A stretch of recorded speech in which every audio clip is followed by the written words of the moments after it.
Hey, good people, how y'all doing? Welcome back to the channel. Today I want to talk about The Real Housewives of Atlanta, season 16, episode 14. Let's jump right in to the video. All right, let me let y'all know what I thought about this crazy episode. I was really shocked at what I saw and what I heard. I honestly think that Bravo, with a lot of housewives across the franchise, have really handled controversial situations completely wrong. And this is one of those episodes where my point is kind of proven. This whole Brittany Eady and Kenya Moore situation is disgusting. And I have to start off by saying and making it very clear that I'm not a Kenya Moore fan at all. Never have been. Not sure if I ever will be. I'll say this. Season 16 with Portia coming back and just them trying to, I guess, revamp the show. What we've seen of her this far, I want to see more. I'm not even going to sit here and lie. And I'm shocked at myself for even acknowledging that, but I definitely would. And it's a shame that she went out the way that she went out based upon the decisions that she decided to make. Do I agree with them letting her sit out the rest of the season? Absolutely. I'm not sure if they're going to allow her to come back. I think after watching this episode, she more than likely will come back for season 17 if she's willing to. But yeah, I would have loved to have seen Kenya and Portia just be on the show together, and then you throw in Phaedra. I would have loved to have seen that dynamic between the three of them, but I definitely feel like we've been robbed. And this episode in particular, I'm sure a lot of Kenya's fans are saying today, like, this could have been prevented. What happened with what she decided to do by just getting Brittany Eady off the show based on the threats that she was making towards the end of the episode, which I'm going to get into. But first, I need to talk about some other things. Drew and Ralph, I just don't trust them. I don't trust them at all. I'm watching them co-parent with their children, which is really great. But there's just something about the two of them that just comes across as inauthentic. Usually when a couple goes through a divorce, especially as we're watching it on reality TV, you have that one side that you're really rooting for. This one is just like whatever happens to the both of y'all based upon this is whatever happens to you both. Like, I'm not even, to be quite honest, interested in their situation. I'm just not. I really feel like there's just nothing to say when it comes to them. Similar to Drew and Dennis. I'm not sure why we're seeing Drew anymore. I understand that she's going through a divorce and that's always good TV, but she's not someone who's really likable on this show, right? The fans, a lot of us don't really trust her. So I feel like she's just kind of filling up space. I just really feel like that. I don't have much to say, if anything at all, about the scenes that she's in. I just don't. I'm sorry. Talked about her a little bit, so let's move on. Charles Oakley's wife, Angela, like, let me just let y'all know, I am a big time basketball fan. I remember as a little girl, Charles Oakley playing on the Knicks. I'm a New Yorker, and he's just one of those guys. He's an old school guy. I've read his book. I think it's called The Enforcer. If you know, you know what that means.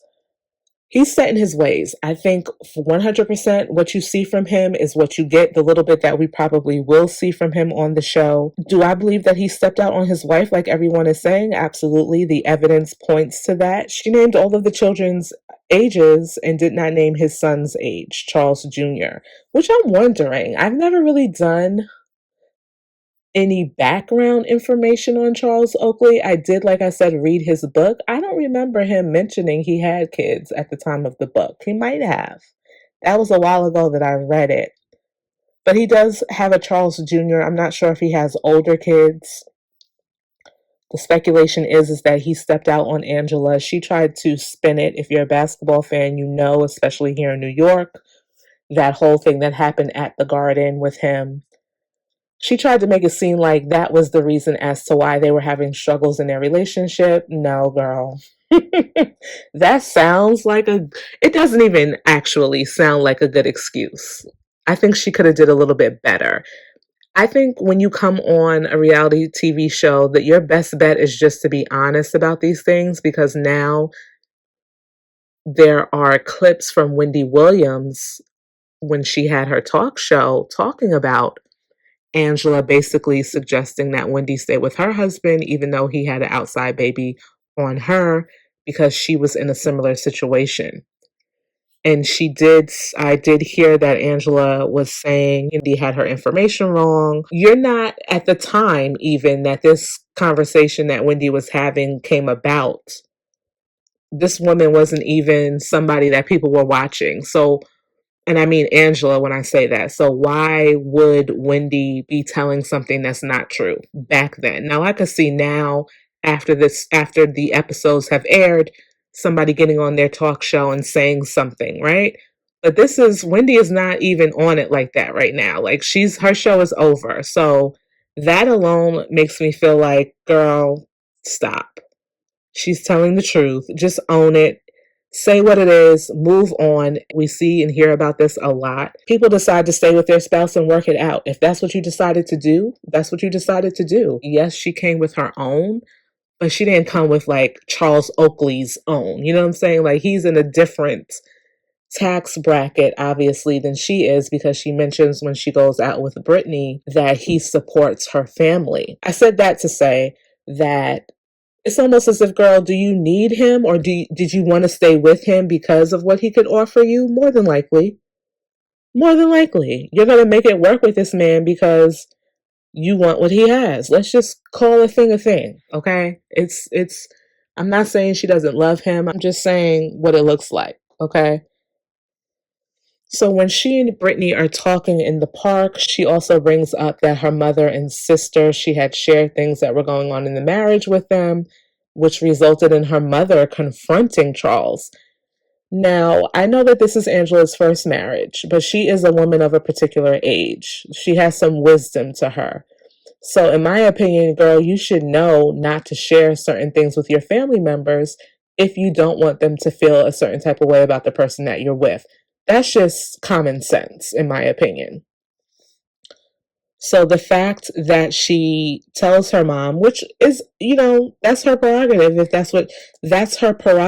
that's what she wanted to do. But you have to understand what could come out of that. And obviously the mother was not happy and confronted him. So you got to deal with that. And if I'm her mother, I wouldn't be happy either, because you didn't have a baby on my daughter. You know what I'm saying? So it just makes sense. It was not the whole Madison Square Garden thing that had them separate and all the stuff that she was trying to sell us the first or second episode.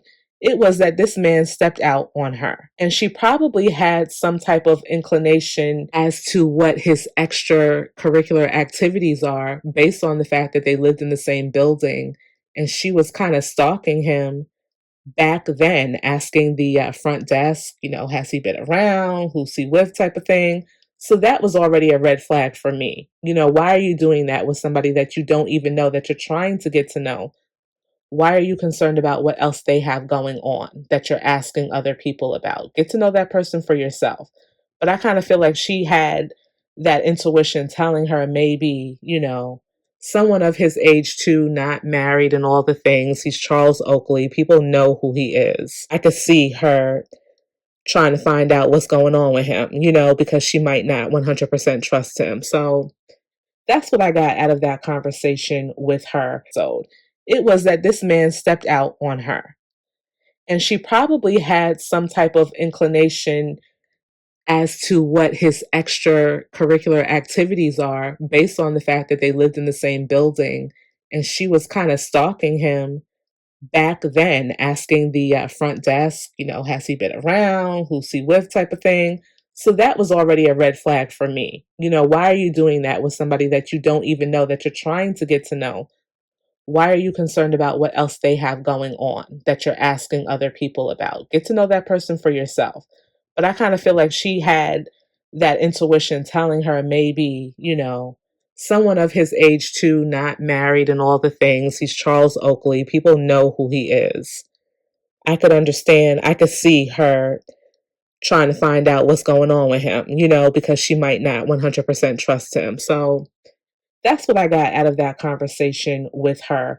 Let's talk about Brittany and her sister. Brittany, she mentions the fact that she doesn't have a lot of friends, especially girlfriends. A lot of people are taking issue to the fact that she refers to women as females, and people feel like that's a derogatory term, which is understandable. I think the biggest thing that I took away from the conversation that the two sisters had was the fact that it seems like Brittany prioritizes her relationship with her husband over her family and over other relationships that she could have with friends. And if you're going to do that, then you're not going to have family or friends around. Like, who wants to be around that? They're sitting at a restaurant, doesn't even look like they touched their food, and this man is calling her to come home. Now, I don't know if he was really calling her or if she was saying that so that she can cut the dinner short. I'm not really sure. I'm going to lean towards he really was calling her. And I believe that the sister brings this up, like, you can't even come out with me without him having to check on you and ask you to come home or whatever the situation is. If we hang out, it has to be me, you, and him. I don't see that changing. It's almost like she's codependent on him. We even see that at the end of the episode where she has that argument with Kenya and she's calling for him to come and rescue her. It's very weird. Half the time, he doesn't even seem to be interested in her like that. So I don't even know why he wants to lock her up and just have her around him all the time, other than maybe he feels like if she's out having a good time, somebody else might lay eyes on her and whatever. You guys let me know what you think about their relationship, both her sister and hers relationship from what we saw at the dinner table, as well as the relationship that she has with her husband. Portia and her businesses. Portia thought she was going to marry Simon and all of her troubles and everything that she needed, he would take care of. And clearly, she did not get that. So she's out there trying to revamp her businesses, put more effort into them because she has to. She's now back on her own. And God knows what is coming with their divorce. I'm disappointed in Portia. I am a Portia fan. I'm not a fan of hers as of late, but overall, I'm a Portia fan. And I feel like, girl, you should have learned your lesson with Cordell.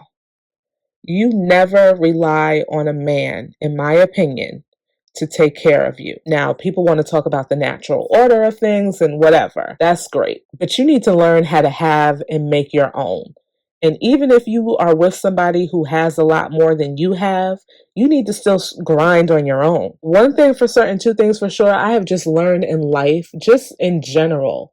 Like, I want, even though my husband, God bless him, he takes care of our family and everything, I'm not just relying on him to take care of me. I'm going out there work and doing what I have to do as well, because if I want something, I don't want to have to ask somebody for it. I just want to go out and get it. You know what I'm saying?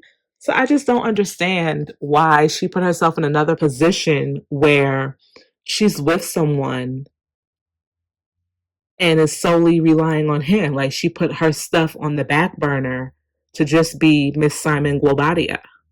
I just don't get it. And I hope that she, moving forward, doesn't make that same mistake again, because this is just ridiculous. It was nice seeing her cousin Londi, I think her name is. She passed away recently within the last 6 or 7 months. So it was nice to see her. It was almost like, wait a minute. I had to realize that this was taped back in 2024, but it was nice to see her. At least Portia involves her family in her business, okay? I'll give her that much. But girl, you got to do better with depending on a man to take care of you and your child. Whatever relationship she gets in next, she needs to make sure that she keeps her businesses moving forward. Don't get comfortable. Don't get complacent. Let's move on to Shamia and her sister. I have to say, what I enjoy about Shamia is the fact that she brings her sisters on the show, and I really get to see her in a different light. We don't have to see her twerking all the time. It kind of just, Shamia just comes across as like a every girl's girl. You know what I'm saying? And I really enjoy those little moments that we see with her and her family members. They weren't really too much. They weren't really talking about too much. I think she did bring up the she did bring up the Angela situation and was like, I need to apologize to her, which we do see that she does. Kudos to her for doing that. She does make a little remark in her confessional again about Angela's appearance, though.